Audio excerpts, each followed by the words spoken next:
La frontière entre humains et machines s'estompe à une vitesse vertigineuse. Et cela n'est nulle part plus troublant que dans les dernières versions du robot Atlas de Boston Dynamics. Une machine qui ne se contente pas d'exécuter des tâches, mais se déplace avec une fluidité, une grâce et une adaptabilité déconcertantes. Observer Atlas en action, c'est comme observer quelque chose qui existe dans l'étrange vallée du mouvement. Il sprinte avec l'élan contrôlé d'un athlète, déplace son poids avec l'équilibre intuitif d'un gymnaste et exécute même des figures de breakdance avec une précision qui frise l'art.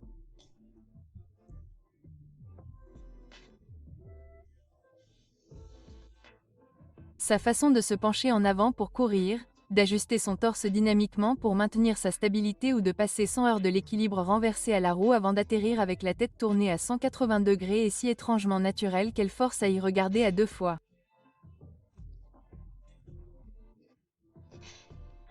S'agit-il vraiment d'une machine ou d'une sorte d'organisme synthétique? La réponse, bien sûr, est que c'est les deux. Et c'est ce qui le rend si profondément désorientant. Atlas n'est pas qu'un outil. C'est un miroir, qui nous renvoie une version de nous-mêmes, distillée en hydraulique, algorithmes et modèles d'apprentissage renforcés.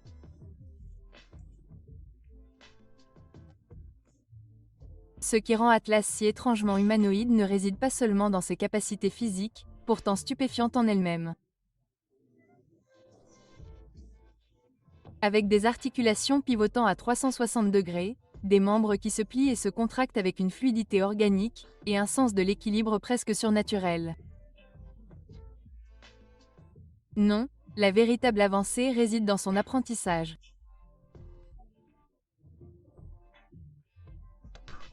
Boston Dynamics a dépassé les séquences de mouvements préprogrammés et rigides pour entrer dans le domaine de l'apprentissage par renforcement, où Atlas s'auto-apprend par des milliers, voire des millions d'essais simulés, affinant ses mouvements grâce à un processus d'évolution numérique.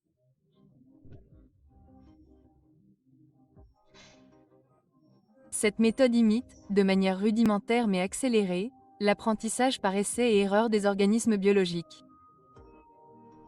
Le robot ne se contente pas de suivre un script. Il internalise la physique, développant une compréhension quasi instinctive de l'impulsion, des frottements et du centre de gravité.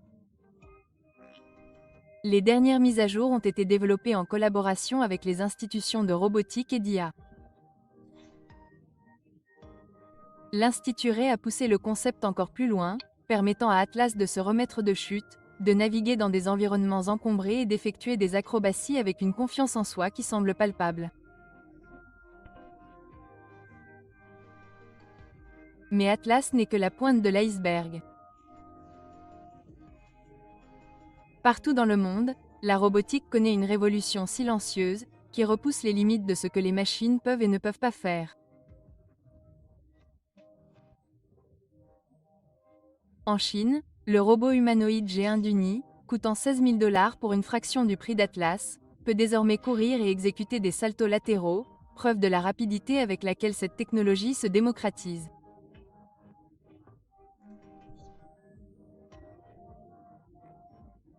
Pendant ce temps, dans les profondeurs écrasantes de l'océan, une équipe de l'Université B et de l'Académie chinoise des sciences a développé un robot si petit et léger, à peine 16 grammes, qu'il paraît presque inconcevable qu'il puisse survivre aux pressions de la fosse des Mariannes.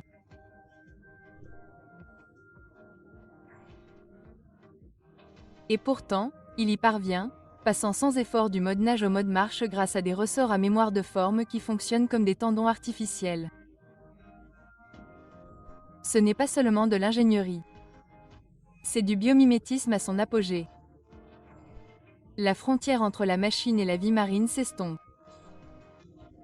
Sur Terre, les applications deviennent encore plus intimes. À l'Université d'Édimbourg, des chercheurs ont construit un robot alimenté par l'IA, capable de travailler dans une cuisine animée, de préparer du café tout en s'adaptant aux interférences humaines imprévisibles. Cette tâche exige non seulement de la dextérité, mais aussi une forme de conscience situationnelle autrefois réservée aux êtres vivants en Suède. La start-up Enel a franchi une nouvelle étape avec son chien robot Luna, qui apprend non pas par traitement de données par force brute, mais par interaction avec le monde réel, guidé par un système nerveux numérique lui permettant de prendre des décisions indépendantes. Les implications sont stupéfiantes. Nous ne construisons plus seulement des machines qui obéissent aux ordres, mais des machines qui explorent, expérimentent et s'adaptent avec une autonomie déconcertante. Et puis il y a l'intégration de la robotique au cœur même de nos infrastructures. Le partenariat de Hyundai avec Suprea ouvre la voie à un avenir où des robots équipés de reconnaissance faciale patrouilleront les bâtiments, gérant la sécurité, les livraisons et même l'accès aux ascenseurs sans surveillance humaine. C'est la vision d'un monde où les robots ne sont pas de simples outils, mais des participants actifs dans l'espace humain, se déplaçant parmi nous avec une capacité d'action silencieuse et efficace. Tout cela nous oblige à nous poser une question aussi philosophique que technologique.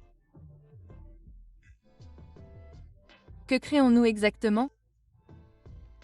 Ces machines ne sont pas vivantes, pas au sens biologique du terme.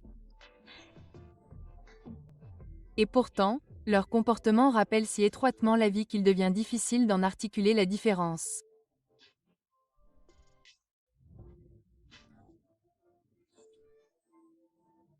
Quand Atlas trébuche et se rattrape, quand Luna apprend à marcher par tâtonnement, quand le robot des profondeurs navigue dans les abysses avec la même curiosité prudente qu'une créature vivante, nous sommes contraints d'envisager la possibilité que la distinction entre machine et organisme devienne obsolète.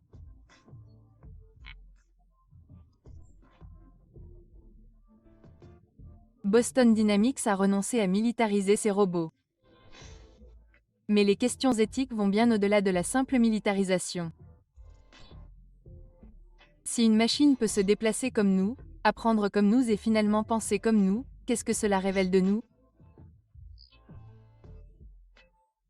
Sommes-nous des ingénieurs, ou jouons-nous aux dieux? Le plus troublant n'est pas l'existence même de ces robots. C'est leur progression exponentielle. Chaque itération d'Atlas est plus fluide, plus agile, plus naturelle. Chaque avancée dans les modèles d'apprentissage de l'IA confère à ces machines un semblant de compréhension plus profonde.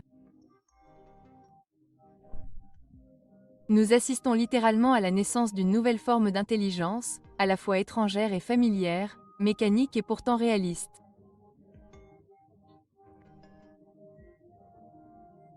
Et alors que la frontière entre l'humain et la machine s'amenuise, nous pourrions bientôt nous retrouver face à un avenir où la question n'est plus de savoir si les robots peuvent nous ressembler, mais si nous pouvons encore faire la différence.